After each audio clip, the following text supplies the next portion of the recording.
However strong you may think you are, in terms of life, you are not strong.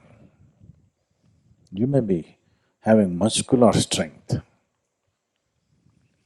that will not sustain you through certain aspects of life.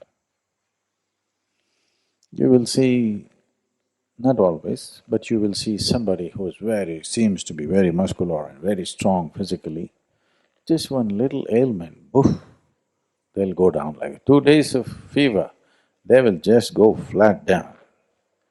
Somebody else who doesn't seem to be all that strong, who looks scrawny, you see, he can take any amount of beating.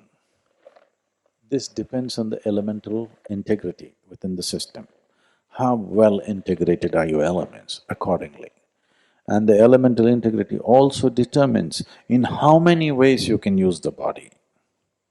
If you don't have elemental integrity, and if you use your body beyond certain limitations, when I say limitations, I'm not talking about physical limitations. If you use your body in other ways other than being physical, it will just crack up. And that's why the yoga sadhana starts with bhuta shuddhi. All aspects of yoga are essentially bhuta shuddhi being manifested in so many different ways. Can we do something specific right now without yogic guidance? Simple thing is work in the garden. Walk at least an hour or two a day, especially before you go for dinner or for lunch, especially before that. At least for half an hour, walk without footwear, not on this granite, either in the grass or in the mud outside. You will see body being in touch with the earth. When you eat the food that you eat, the way it integrates it is very different. Digestion will anyway happen, but how much you can integrate into the system depends on how much you're in tune with the earth. So, even half an hour if you walk without shoes or footwear, and the body remains in touch with the earth, you will see the elements will function with little more integrity than the way it is right now. So, a certain amount of being in the outdoor, being with the sun, being with the wind, being with the rain, being with the earth is very important because that is what you are.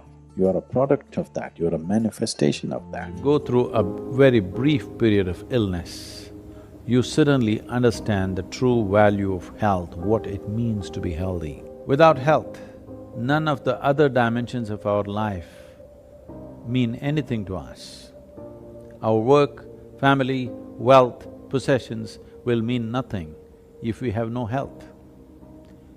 Ill health comes to us in two fundamentally different ways. One is we may acquire infectious diseases that we contract by living in the world.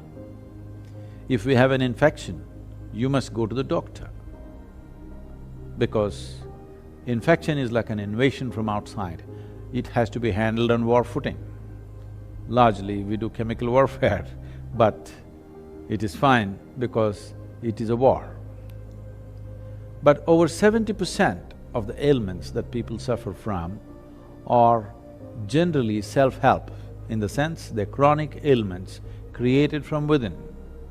Our own system has begun to work against us. The word dis-ease means, it's dis-ease, that means you have lost the ability to keep the system at ease, or in other words, the system has become frictious.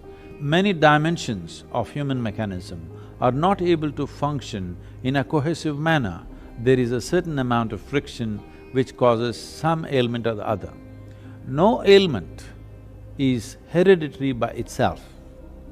It is just that we may have a certain organ or certain part of the body inherently weak from our parentage, and hence we may go through the same ailment if we go through similar lifestyles.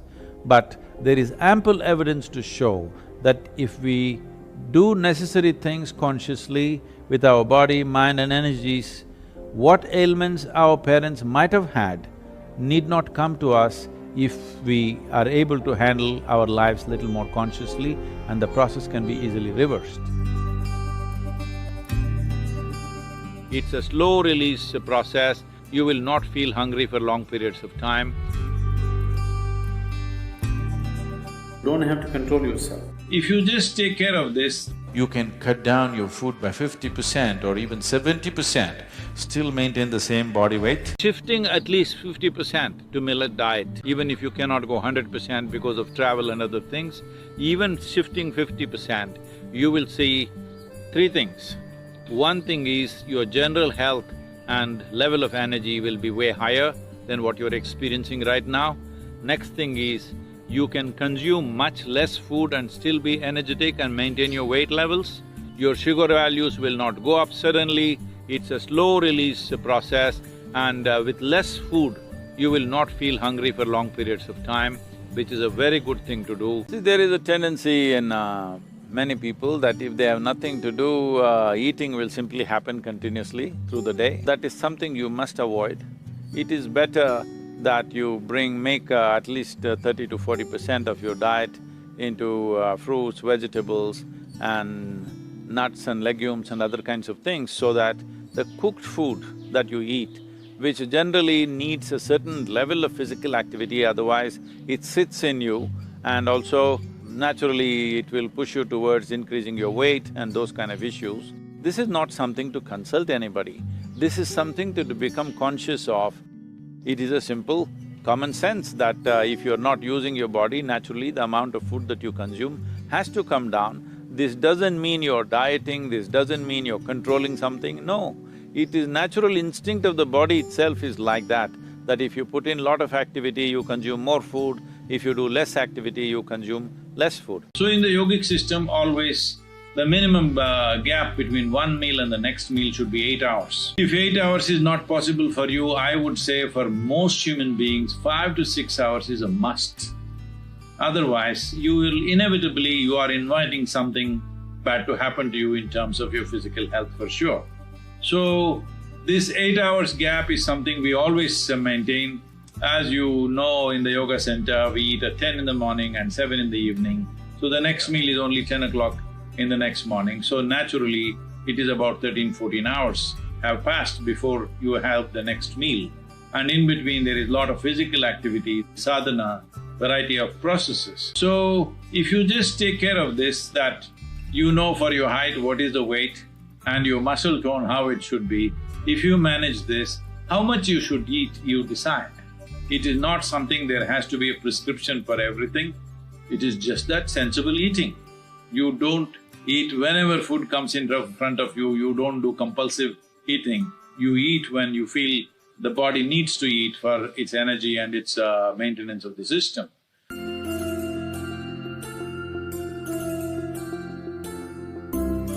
You take this much of groundnut, soak it overnight.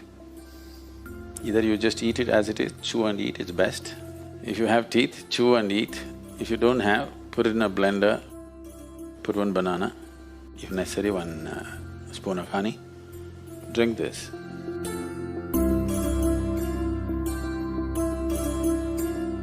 So you just go do this kind of diet, train the body to consume this. There's necessary protein, this, that, everything. If you have honey, one fruit and groundnut, just make sure it's a more organic thing.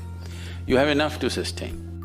Another way in India means we would just say one coconut and that much honey, taken care of, nothing else. Just the body is fine, you won't lose weight, especially if you eat this much groundnut, you will not lose weight.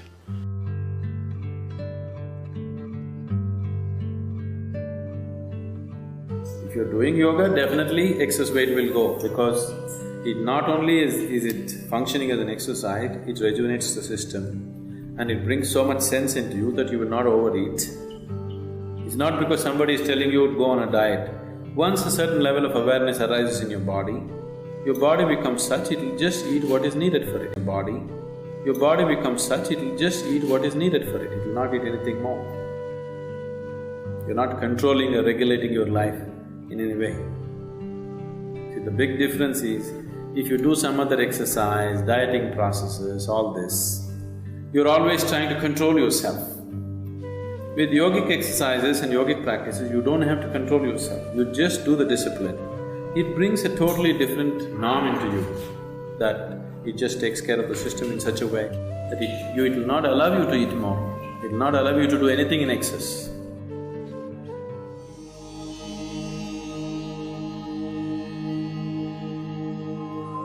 If you watch the natural cycles of the body, once in every 11 to 14 days, the body would like to go without food one day. Based on this natural cycle, once in one mandala, that is one mandala is 40 to 48 days, in these 48 days, 3 days will happen where your body does not need food.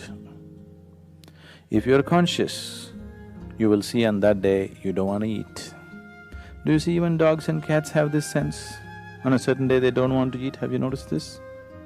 If you're not conscious of these things, because those things are gone from human life for the people, so that is why generally in India traditionally is fixed every Ekadashi, the 11th day of the lunar cycle, you don't eat.